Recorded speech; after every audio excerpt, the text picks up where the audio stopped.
Welcome to the channel, King Lizard's Game Lounge, and my 6th vlog for the channel. So in these videos I basically talk gaming roundup, what I've been playing, what I've been collecting, some stuff from my collection, as well as any gaming news that's kind of crossed my path. Today I thought I'd start with a game from my collection, one of the very first games I actually picked up when I kind of changed my mindset to a game collector and player. I'm very much someone that always intends to play what I buy. I don't just buy something to sit on the shelf. I buy it so that I can experience it or play it again if it's a game that I've got a lot of nostalgia for. And talking about nostalgia, this is a launch title for PlayStation 1. This is Battle Arena Toshinden, which is a fighting game. Very similar kind of story to the likes of Street Fighter 2, World Fighters, World Heroes from Neo Geo. You've got a bunch of guys, different characters from around the world, all going to a world fighting tournament. Some of them to find brothers, some of them to get revenge.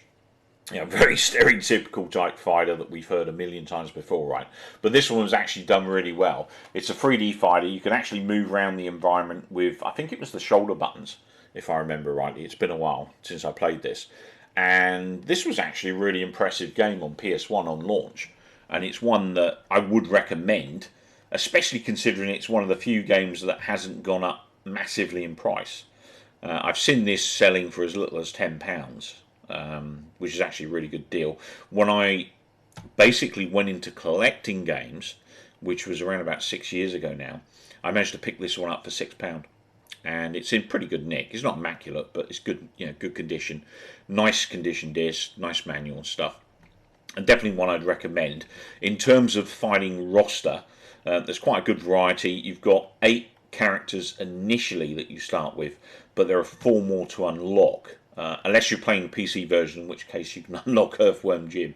Not sure what he's doing now. I've never played the PC version, but I'm intrigued. But yeah, as fighters go, this is actually pretty good. And I'd actually recommend it. It is dated a bit, obviously. But in terms of, if you're someone like me and you love your fighting games, and you're just as much interested in the history of fighting games and seeing everything that was kind of around, this is a good place to take a look. I'd recommend it personally. So I was quite happy to get that one back in the collection when I started for £6. Nice deal. So this one was a gaming pickup. Now, I'm actually an Amiga guy, so back in the days of the Amiga 500, I was one of the very first people that I know that bought an Amiga 500. Everyone else bought theirs after seeing mine, basically. And one of the games I absolutely loved on the Amiga 500, and I don't think it ever got any console love that I remember. I might be wrong, maybe there was a SNES version, I can't remember. But I saw this in a charity shop. So this is Wings by a company called Cinemaware, who also made It Came From the Desert, Lords of the Rising Sun. Both games I absolutely love. They even made some sports titles, some NBA basketball type titles as well back in the day. And this was £1.50. Now it is a PC game, and I don't, I'm not sure if this will work on my system. I've actually got a reasonably good PC setup. It's about 5 years old now, but I think it will be powerful enough to play this. It's whether I can get it compatible, because it was developed around the time of Windows 7 and 8, from what I can tell. But this was basically a game where you're a biplane fighter. It's World War One. You're taking down aces. You're trying to survive daily. And back in the day, I managed to get to 153 days, I think it was, in this game before I got taken out the sky. I was pretty gutted at the time because I'd done so well. But I don't know if there's an ending to this. I'd love to know if there was an ending to this and you can actually get all the way through World War One. I'm sure there probably is. But it's a fantastic game. As flight sims go, this is really good dogfighting fun, this. Plus also you had arcade elements. You kind of had an isometric top-down view where you dive bombed enemy lines and stuff and supply routes and stuff like that. So there was a mixture of arcade elements and flight sim. And there was a mixture of arcade elements in all of the Cinemaware titles. Really good games, worth looking up. If you've got a PC, I think most of them are probably on PC and definitely worth a look. But Wings is a fantastic game. I'd love to have seen, on a console and stuff. in the same ilk as it was on the Amiga 500. I think on the 500 it played really well, and it would have been hard to convert given obviously the mouse control or joystick control and stuff. But this was a fantastic game, and £1.50, I couldn't resist it even if I can't play it. You know, it's good memorabilia for me. Plus it is complete. Sadly, it does come with these postcards, which I quite liked. I'll probably do a post on Instagram for this. So it came with these postcards, and then you've got the manual, which sadly isn't as good as the original Amiga 500 manual. The Amiga 500 manual was like a flight log. So this is, you know, pretty sad compared to the Amiga 500 manual, which was a really thick book. It was like this thick, and it had a history of all the biplane pilots from World War One. So I can't remember the names now. I used to be really good at this stuff, but there was a Canadian guy that shot down the Red Baron, told you all about that incident, where it happened, you know, all of the kind of speculation around it. It covered fighter pilots like the Red Baron and many other fighter pilots from World War One. It was actually an excellent book, little, you know, manual in itself. So if you ever see Wings for Amiga lying around and you like memorabilia, pick it up if it's got the manual in it, because it's a fantastic manual, the original Amiga one. But yeah, great game this, love it. So I'm hoping this is going to work on my PC. I'll get back to you and let you know if it does. A few years back, I gave my nephew an Amiga 600 I had lying around in a box that I just wasn't using. I didn't like the 600, and forgive me if you're a 600 fan, but it just had so many compatibility issues. There were so many games that I loved that I couldn't play on the A600 because of backward compatibility issues and stuff. So I gave him this box with the Amiga in and stuff, and what I didn't realise at the time was I actually gave him a whole chunk of my games, which I'd wanted to keep. And over the last couple of years, he's slowly been feeding them back to me, but sadly, a whole chunk of them got damaged by water damage. This was one of the survivors, which is Shadow of the Beast. And I recently did a post on my channel for game music, because this has some really iconic music. And this is actually my original copy, as you can see down there, $24.99, and fantastic game. It's really, really tough, but I think for me the biggest thing about this game is it's an iconic game. Obviously a floppy disk, for those of you that, you know, are kind of 15 years or a little bit older, you've probably never seen one of these maybe, but or at least not from anything other than an image. And but yeah, great bit of memorabilia. The manual's in here as well, which I hid underneath. Quite a bright manual. It's really hard to photograph, this manual was. Really, it doesn't look particularly bright because of the camera I've got here. I've only got a 1080p camera, but lots of art from the game and, you know, lore and stuff. Really nice collectible, this, and a fantastic game. And the thing about the Amiga 500 was its chipset for sound. It was just phenomenal. And I think in terms of all the things I've seen in games over the years, that was the one kind of technical element about a console or home, you know, system that blew me away the most out of everything I've seen over the years. You know, the sound for this game was just phenomenal. And if you've not heard...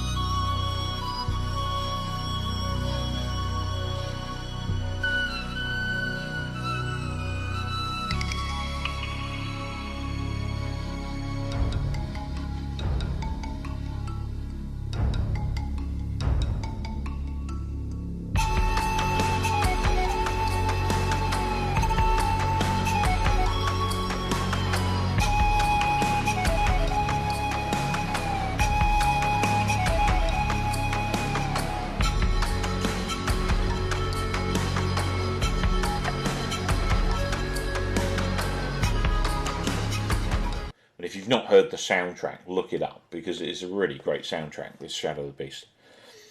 Bastard hard, though. Absolutely bastard hard. I would describe this as the Dark Souls of the Amiga days. You know, really, really tough beat 'em up, this.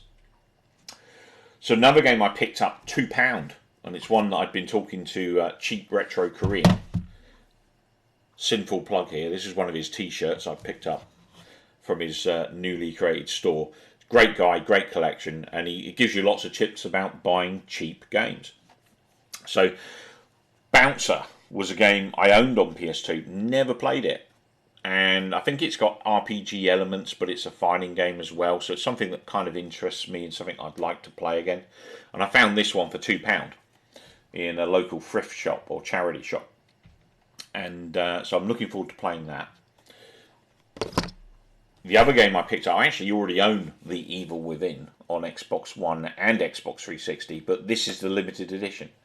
So I really like this because it's got this kind of 3D image for the brain that's the front cover, so you can kind of see, I don't know if you can see that move as well. Might not pick it up as well on the camera, but it's quite a cool thing. And then the other thing you've got in here that's different from the generic game is you've got the detective's notepad, which has got, you know, a few images and stuff in it. So it's quite a nice little collectible. This was crazily cheap, £3. £3 I paid for this. So I was pretty happy to pick it up for £3. And given it's a limited edition, I wanted to add it to my Xbox 360 collection, which is my largest collection. I have over 550 games for Xbox 360 at the moment. And it's one I might like to get everything for eventually, but I don't know. I'm kind of against buying crap games that just aren't very good. I'll be honest, I'm quite... what's the word? It's hard for me not to dislike a, you know, not to... let me get my words right. It's hard for me to dislike something, you know, in general. And there are very few games I really don't like.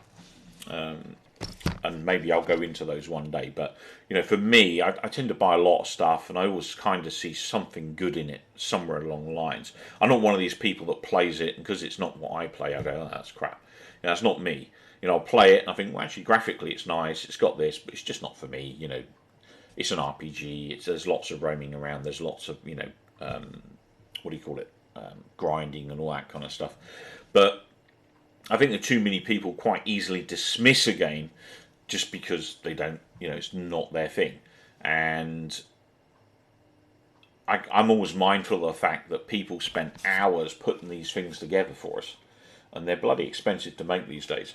So yes, you can get bad games that are buggy or not made as well, and sadly that's pretty much most games these days. But you know, I always look at the other aspects of the game and, you know, what I like about it. So another game that I picked up around about a month ago now was Guilty Gear. So this is a game that I originally had in my PS1 collection, and this is actually my very original game. It was something that I gave to a friend, and they had just sold it back to me for £30 recently, which I was quite chuffed with, because it's in the condition that I gave it to him. So Guilty Gear is not a series I'd ever really gotten into, and it's one that I've been trying to find out more about since being on Instagram and talking to people like Kara Scott, as Cheap Retro Korean, who I mentioned earlier, obviously. So these guys, you know, kind of got me interested in playing this series. It's an Arc Systems game, so if you've played the likes of Blaze Blue, then you'll know what to expect from this. These games, or this game, originally came out in 1998. And it was heavily influenced with heavy metal rock, pretty cool soundtracks and stuff, and started with a base roster of 10 characters, but you could unlock 4 more. Now, in terms of fighting game action, it's actually a really good game, this. There's a good variety of fighters in the roster, and it's damn tough. You know, beating Justice took me an age to do. I did do it in one sitting, but because I suffered from my severe sleep apnea, I kept kind of drifting off because it was taking too long. So I think it was like 4 hours in between sleeping I finally beat Justice, but he was hard work. Just think Seth from Street Fighter 4 hard, and you'll know what I'm talking about. But yeah, really nice game this, and it still sells for about the £30 mark. Probably not quite as nice condition as this one, because this is pretty much immaculate. And yeah, a really good game. And then crazily, I never played this back in the day. I actually, you know, owned it. It was sealed when I gave it to my friend. And yeah, I'm quite happy to have gotten into this, and I intend to play through more with different characters and beat the end boss, maybe. Hopefully a bit better than 4 hours. But yeah, definitely one I'd recommend. In terms of what you get in the box, big ass manual, different languages and stuff. And then your Guilty Gear disc. This is one I did a post for on Instagram quite recently on Fight Club. Oh, sorry, hashtag Fighting Game Friday, which we now shortened it to. Originally had the 2 hashtags, decided to cut it down to 1. So it just kind of makes more sense, makes it easier for people. Obviously, if you want to pop by on Instagram, check out hashtag Fighting Game Friday with myself and at that retro person. Everyone's welcome to join in, share their love of fighting games and bits from their collection. We'd love to see them.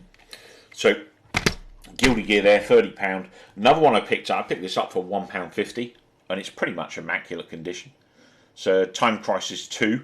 This is one I played in one sitting on the arcade. I was in what's it called, Hayland Island, a little arcade there. I don't know if it's still there, I haven't been there for years, but they had a Time Crisis 2 machine in there, and I literally played through the whole machine, or the whole game, in one standing, if you like. I can't remember how long, it's about an hourish, I want to say, 50 minutes, something like that. And I was there shooting away, thinking, I'm doing really good at this game, you know, not dying, and I actually was doing okay. But then it wasn't until the end of the game I turned and there was a guy next to me, and he'd obviously been putting coins in the whole bloody time. So I think I spent his money. I felt really bad. So I actually gave him a fiver and apologised. I said, how many of those did you put in? He said, I put in about 10. And I'm like, well, I'll put a fiver in, you know, because I didn't know how many times I'd died and he paid for it. Do you know what I mean? I don't think I died many times though, honestly, and not being big-headed. Normally I struggle with these games about level 3 onwards. But I actually really got into that game that day.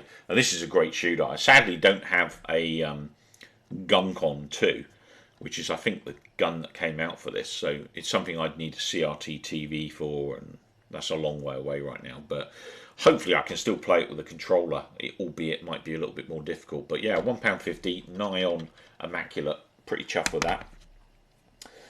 Another game I picked up 50p from a thrift shop. No manual, sadly, so just literally the game disc. Gran Turismo on PSP, essential PlayStation portable stuff. This really good racing game, tons to do. It'll keep you busy forever. I remember back in the day I played a lot of this and I was nowhere near completion. So absolutely huge game for a portable, you know, handheld. Another game I picked up, 50p, Midnight Club Dub Edition. Really good game this. You know, kind of along the lines of, you know, NFS with its tuner racing and stuff like that. But some really nice customization and some pretty cool racing action to be had here. It's pretty chuffed to pick this up for 50p because it's, you know, it's a really good game. So, and it's, you know, it is still possible to get the odd deal. You know, there's a lot of stuff that's gone crazy expensive right now. GameCube being one of them. But yeah, 50p, can't go wrong. And the other thing I picked up, I actually already have one of these, I didn't realise, because obviously I've got quite a big Xbox 360 collection. I picked up all 3 of the Xbox 360 Dynasty Warriors, so 6, 7 and 8. All of these cost me £4 altogether. And some of them sell for like £15 on eBay. And they're in reasonable condition. They're not perfect, like most of my 360 games, but they're respectable. So they were a nice addition. I love a bit of hack and slash action, and these are just good mindless fun, you know. So, essential Xbox 360 there. And then finally, the other game I played, again due to one of my Instagram partners, is Onichibara Z2 Chaos. So it's a pretty shameless hack and slash this.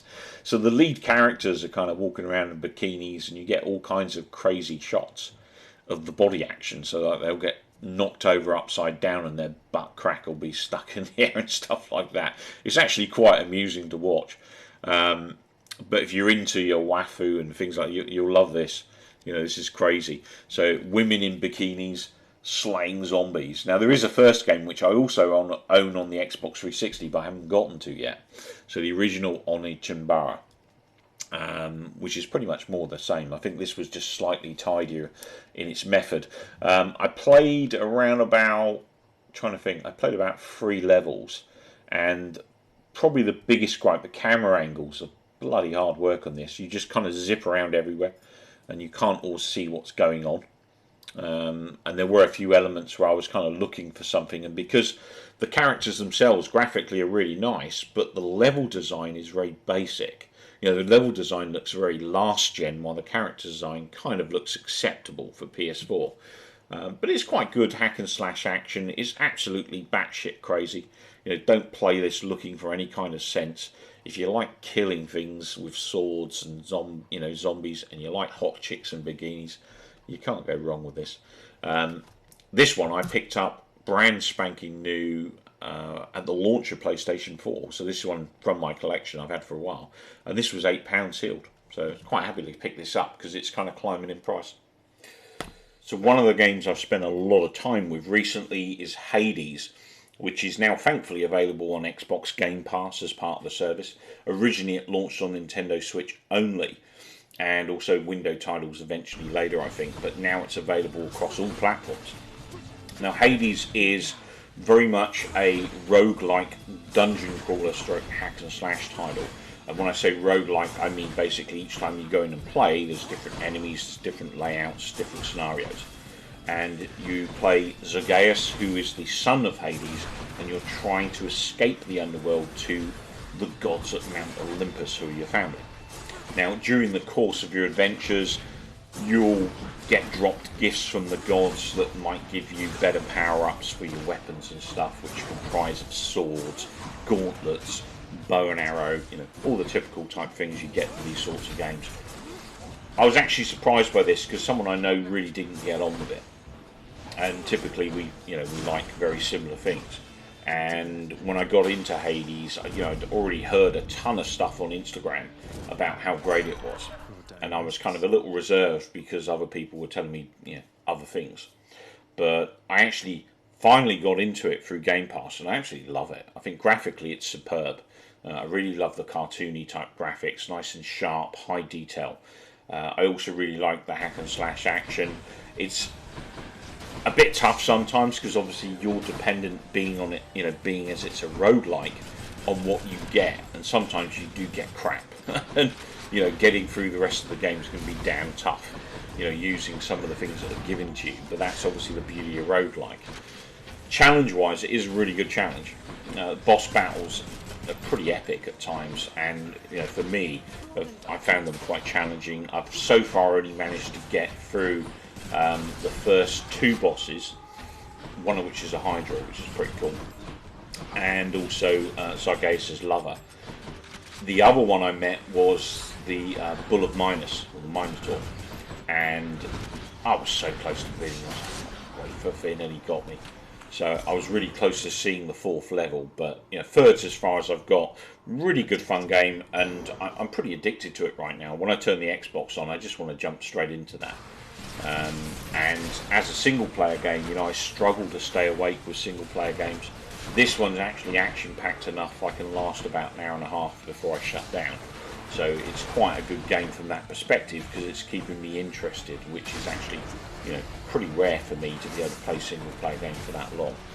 But yeah, Hades by Supergiant Games, really excellent title this. I'd recommend it. If you've got Game Pass, you're insane if you don't download it and play. Obviously if you're a Nintendo Switch owner and you're thinking about it and you weren't sure, I'd really recommend it. I think it's a great game. It's not easy by any means, but it is a great game once you get into it. And it's one of those games, you build your character up so that as time moves on, you just get that bit further each time. It's all about upgrading the character, building them to a certain level of strength, and escaping the underworld. But yeah, really cool game.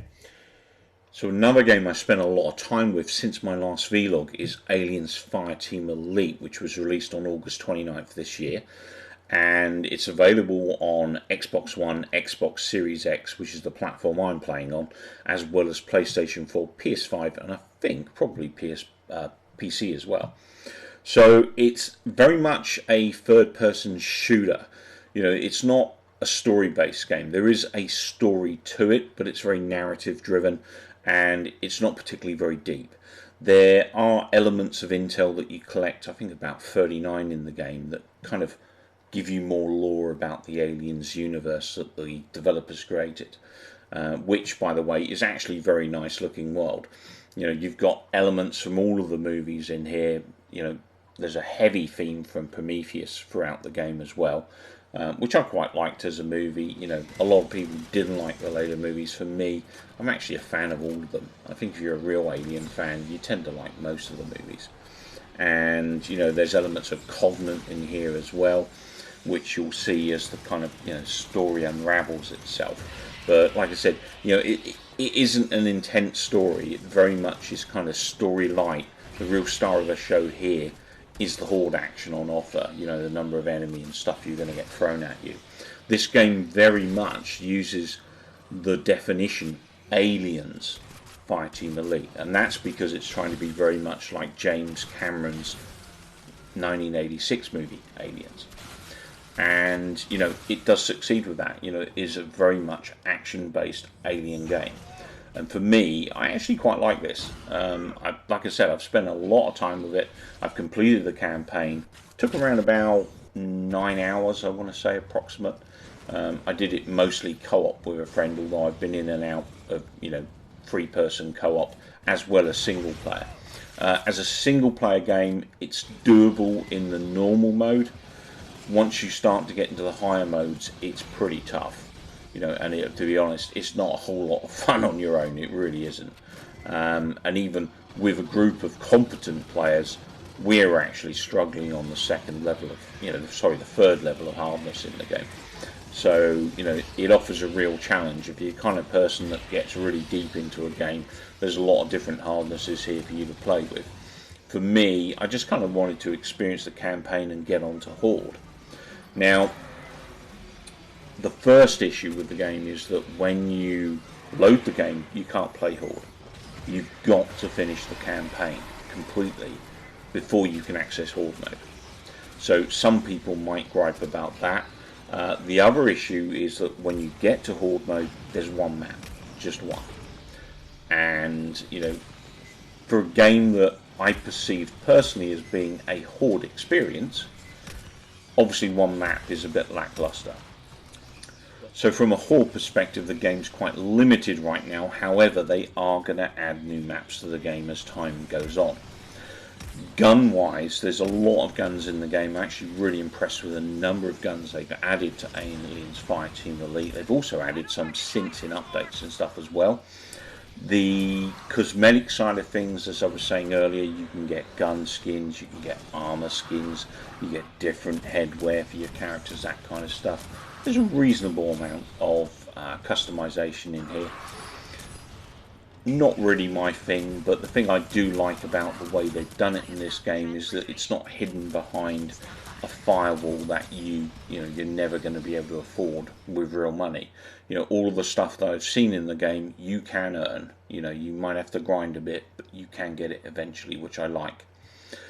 So overall, Aliens Fireteam Elite, really good action, really good fun. I think ultimately there is a danger it might get a bit repetitive, especially if the maps take a long time to come out for the Horde mode. I do love the animations that are created in game. However, with the aliens, I would have liked to have seen a few more variations of their, you know, animations and stuff. But in general, you know, really impressive effort here. It looks, sounds, and, you know, plays like Aliens, the movie, if you like. So it's, you know, it's just an action-based affair. If you liked World War Z and what World War Z did for the zombie game, then you'll love what Aliens Fireteam Elite's done for Aliens. That's my opinion. There are some initial bugs, or there were some initial bugs with the game. It seems a lot cleaner now based on what I've played recently. One of the issues you used to get was like a, you know, flashing white pulse on the screen, which could be a bit annoying at times. We also had game crashes, as well as issues getting together to play games with friends and stuff. All of that since seems to have been resolved. The game seems to be a lot more stable now, thankfully. And on a final note, you do get dailies, weeklies, and, you know, other things you can complete in order to earn more money to unlock those, you know, special items like the skins and stuff. So for me, probably an 8 out of 10, I would say. Aliens Fireteam Elite right now, with a concern that maybe longevity-wise it might get a bit repetitive. Well, I'd like to take this opportunity to thank you guys and gals for watching. I will be back, guaranteed, this week with a Halloween special, which, you know, for me is pretty crazy because I'm big on Halloween and horror, and in the 5 years I've had my YouTube channel, I've never done anything for it, which is pretty unforgivable for me. So this year I'm going to fix that, and I'm going to do a 2-part special leading up to Halloween. Right now on Instagram I'm doing a hashtag which is 31 days in the crypt, and I've had pretty respectable response from the community. Big thanks to anyone that has joined in. I've seen some amazing games and posts and some new stuff I didn't even know existed. But if you're interested in horror games and stuff, definitely pop over to Instagram, check out @king_lizard and my hashtag 31 days in the crypt. And also you'll see a whole bunch of other amazing accounts that have put together, you know, some of the best from their collections to join in. I'm really humbled by everyone's efforts. Thank you for everyone that's joined in thus far, and the more the merrier. If you want to join in, doesn't matter how big or small your collection is, if you're into horror, jump in, join us on hashtag 31 days in the crypt. But I'll see you guys at the end of the week where Halloween special startup, which I'm really looking forward to because it's something very close to my heart, especially given my favourite all-time franchises are both horror games. Take care, keep well, and most importantly, come back soon.